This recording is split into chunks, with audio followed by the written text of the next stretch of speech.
Do you want to create an Instagram account and grow your following? Maybe you have just created your account and you're not seeing the results you want and you want to increase your engagement, reach more people. If that is the case, then this video is for you because today I have a very special guest who managed to grow her Instagram account to 400,000 followers in less than 2 years. So just keep on watching. Hi everyone, welcome back to my channel, or if you're new here, welcome. My name is Flor and I post new videos every single week, every Wednesday, talking about productivity, talking about motivation, talking about working for yourself, talking about books, and of course talking about creating online content and talking about Instagram like we're going to do in today's video. If you're not subscribed to the channel already, don't forget to hit the subscribe button down below and hit the notification bell so you can be notified of every time I upload a new video every single week. Now, and moving on to today's video, we are going to talk about how to grow on Instagram, how to increase your engagement, how to increase your following, how to increase your reach. So today I have a special guest on my channel, which is Daniela Lopez, also known as Dada or DADATINA. Daniela is also from Argentina, where I am originally from, and she created an Instagram account in June of 2019 talking all about skincare tips and drugstore makeup products, and her account has grown to 400,000 followers in just shy of 2 years. She has a lovely audience who always interacts and engages with all of her posts, all of her stories. So today we have Daniela here. Hi Dada, welcome to my channel. Hi, how are you? I'm very good and I'm very excited because I haven't spoken in English in so long, so I'm very happy. I'm sure a lot of people watching this video already know who you are, but for those of you who don't know you, would you mind introducing yourself, sharing who you are and what you do? Sure. So my name is Daniela, I'm 32 years old and I'm a surgical technologist, or also a scrub tech. About June 2018, like you said, I started doing affordable skincare reviews, trying to teach everyone how to take care of their skin, and also I started studying esthetician school, and well, now we're here.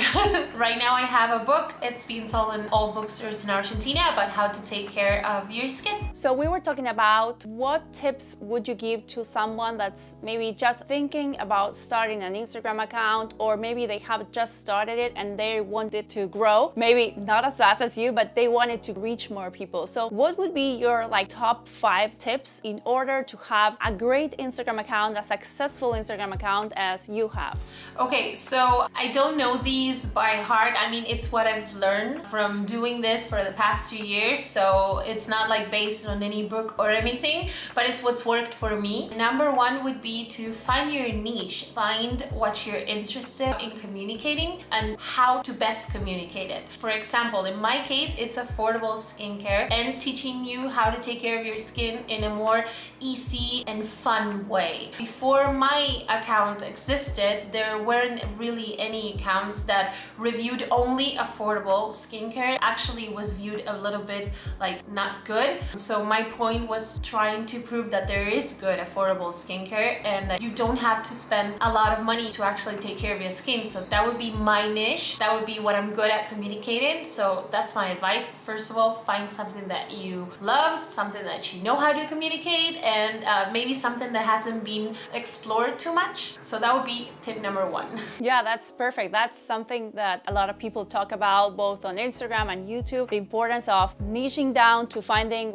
something specific you're going to talk about as you do. That helps you grow an audience. And what you said, in Argentina there weren't many accounts talking exactly about what you talk about, so you came to sort of help all these people, and that's one of the factors of the reason that made your account grow so much and so fast, which is amazing. Yeah, I agree. The experience that my followers have told me that they had since following my account was that they never took care of their skin because they thought it wasn't something for everyone, that you'd had to have money, you had to have time, you had to have a lot of things. And even though I think it is a privilege to take care of your skin in some ways because you do need to have some money, my idea is to communicate that you can do it with a little money and you don't have to have 1,000 products to do it. You can just have a basic skincare routine and that's it. Yeah, and it's more about doing it every day or every morning, every night. Yes. Yeah, so second thing we talked about was the importance of posting consistently, right? About 2-3 times a week, or maybe stories. Can you talk a bit more about that and how you work on this strategy? Yes, I have no idea how the Instagram algorithm works. I just think it's always against the creators. I have no way of knowing for sure. But what I did find out is that when I posted on the same days of the week at the same time, I would get more interactions, more engagement than if I would just post at any day at any time. And I think that would be because if your followers know that you're posting on Tuesdays at 8 p.m., even though the algorithm doesn't show it because it doesn't work or it's broken or whatever, your followers know that you usually post on Tuesdays at 8 p.m. So they would go to your profile and they would find that you posted and they would engage with it. So that's what worked for me, to be consistent. Choose a time, choose a day, and plan your content ahead. There's a lot of apps right now. I use Plan with a double N to just put all my posts together, to fix the spacing issues that Instagram has, and that's it. So basically what I would advise is that you stay consistent and you choose a day, you choose a time, and you stay after you post to engage on it. And with stories, I think just not overloading your stories every day is a good idea. I try to do it, sometimes I can't, but I think if you post at least 1 or 2 or 3 a day, people will still remain engaged with your profile. So that would be my main tips on consistency. Yeah, and I think another great thing that you did, especially at the beginning and as you were growing your account and more people were starting to follow you, was that you included in your bio the days you were posting. You had a special type of reviews on Tuesdays, I think, and another ones on Thursdays. So people that would like just find your profile, they could see on your bio which days they would have new posts. And I remember you also posted on stories, right? Like countdown, so people would know when the new post was going live. Yeah, that's it. I posted on my bio the days, the times, and then I also reminded everyone on stories. It might sound a little bit like, but it's not something that's in your face, because you just go to my profile and you see it, and then once in a while you get like a countdown to the post, and that's it. And it's the way to get your followers to know when you're posting, what time, and get them to be engaging in your profile without having to pressure them into please like, please subscribe, please leave a comment, please share, which is something we do have to do sometimes because the algorithm of Instagram kind of can play against us. Yeah. So another thing that you mentioned about, well, posting new things and everything was about how you engage with your audience on the first few minutes or first hours since you post. So I think engaging with your audience has been one of the key factors to your success. So can you maybe elaborate a bit more about that? Yes, I think it's very, very, very important for every content creator to engage with their, I don't know if I should say audience or followers or whatever, but just engage. Or community. Or community. Yeah, I mean, I always use think, community. Yeah. I think in my case, it's a very beautiful community formed in the past 2 years. So I think it's very important to them not feeling like they're just like left out. Oh, she has like so many followers, she's never gonna answer a message, or she just posted and left and never saw it again. So I make my priority when I post to stay at least an hour and a half or 2 hours answering questions on the post. And also I try to answer as many DMs as I get. When you're a creator, you get like a primary messages tab, you get a general, and you get a request. My primary is friends or brands or whatever, and general is my followers, and requests are also my followers. So I try to move like 200 of the requests to the general so that every day there's like more and more people, and I try to answer every single message.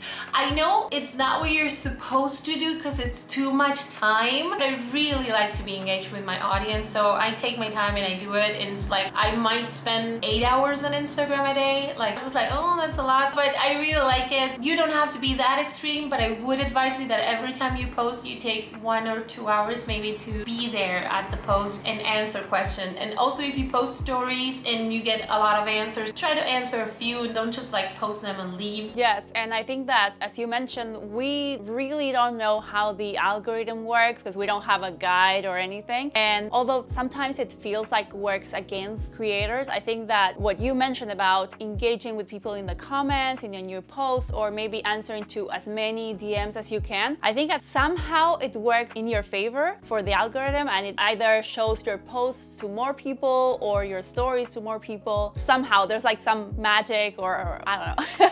I agree, because people always tell me, what do you do different? I'm like, I don't know. I answer messages all the time. So I think maybe that's one of the differentials, that as I answer, Instagram sees that there is engagement, like they just show me to more people, and I think, yeah, I agree, that's one of the reasons. So we got to 3 tips already. So what do you think would be your 4th tip for someone that's trying to grow their account or start a new account within their niche or the things they like to talk about? I think that you should always try to stay on trend. Try to always maybe catch what's coming before maybe it reaches the platform. So my main platform is Instagram, but I'm in every platform. So I always see what other skinfluencers are posting on TikTok or maybe on YouTube, and I try to see, hey, could this maybe be a trend? Just recently everyone started drinking chlorophyll water on TikTok. Like, is it good for your skin? Is it good for your sweat? I have no idea. So I started researching, and like people started asking me, and I was like, okay, this is the answer, I found it. So no one else at the beauty community had addressed it yet in Argentina, so that's a very good way to like keep up on the trend, and everyone's gonna know. So when people are already asking me what's happening, I already know, because I try to keep up with every social media so that I can answer before anyone what's happening, what's the trend, see if the trend is good, try it myself, and then recommend it. And I think that's a way to get your community, to get them interested,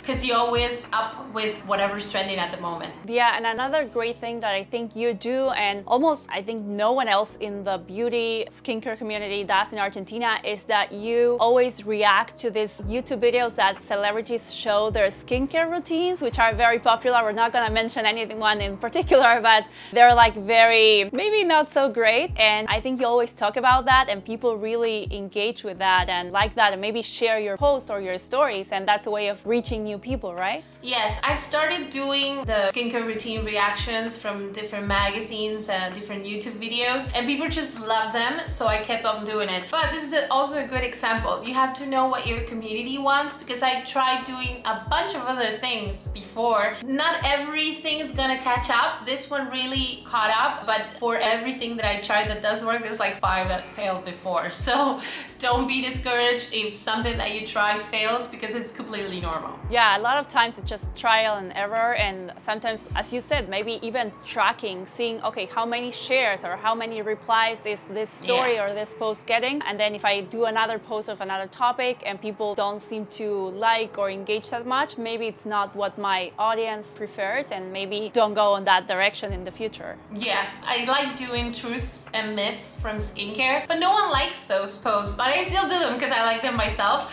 But I know that it's not gonna get as much engagement, it's not gonna get as much likes, but I still do it because I like it. So you have to find like a balance. You shouldn't just stop posting about what you like because it doesn't get likes. You should maybe adapt it and try to make it fun. So yeah, you fail sometimes, but you just have to find a good balance. Yeah, I remember a YouTuber I follow. In one video, she mentioned about doing one video for them, meaning her community, and one video for her. So that meant that maybe she would do, as you mentioned, one video / post that she knew her community, her followers would interact with and would comment and share. And then she would do something that she liked most, but maybe she knew her community wouldn't like as much. It was like you mentioned, like a good balance, maybe doing something that you like and something you know is gonna perform well. Because if you always do everything for the audience or for the community, maybe you lose interest or you lose passion, right? Yeah, I agree 100%.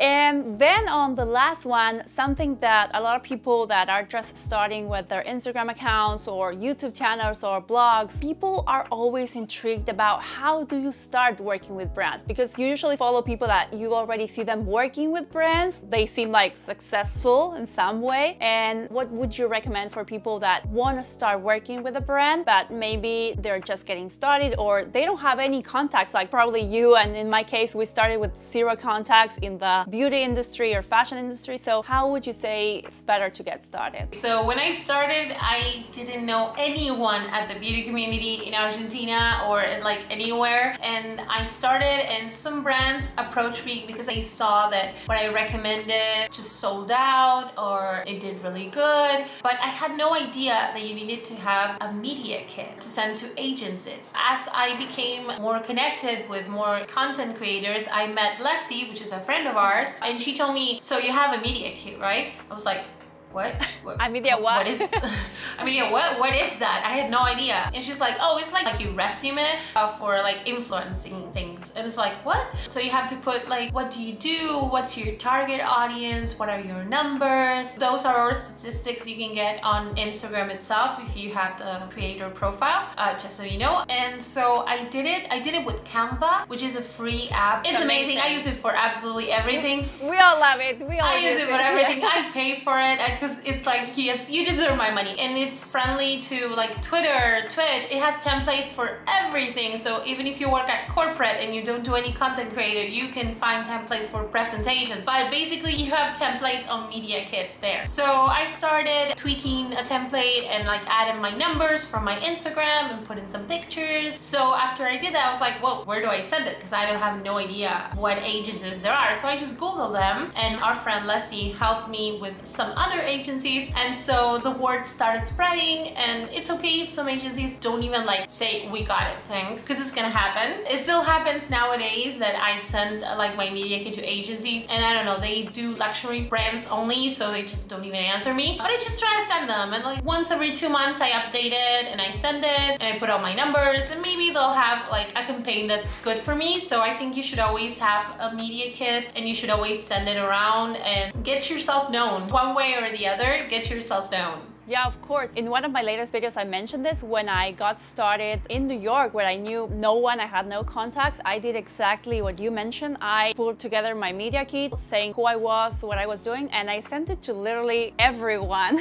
I think what people sometimes don't see is that you maybe send out 100 emails and maybe just get like 5 replies, and that's normal. And then you have to maybe put down like a calendar note, like, okay, in 2 weeks, I'm gonna send it again to the people that didn't reply and I'm gonna try again. And I think a lot of the times it's just a matter of putting yourself out there, as you mentioned, and just telling everyone what you're doing, what you're working on, how well your audience reacts to your posts, and eventually opportunities will come. It takes time. I mean, for you it's not that much. For some people it takes maybe 5 or 10 years, but it's knowing that even when you see a creator that you think is successful, they probably tried a bunch of times to send that one email until they got a reply. Yeah, I agree. I sent, for example, I think my media kit to one brand that I loved, and I sent it for a year, and then finally they answered me, like it was kind of recently, and it was like, okay, it took them a year, it's okay, whatever. I still reviewed it on my own, but it feels good. So don't get discouraged again if you don't get an answer, or if you have to start by yourself, because that's the case for most of us. And I think for my part, my growth was very unusual and it was very fast. So don't make it an example, because I think my case is rare, but I did work a lot and I continue to work a lot to continue it to grow. But yeah, don't get discouraged if it takes you some time.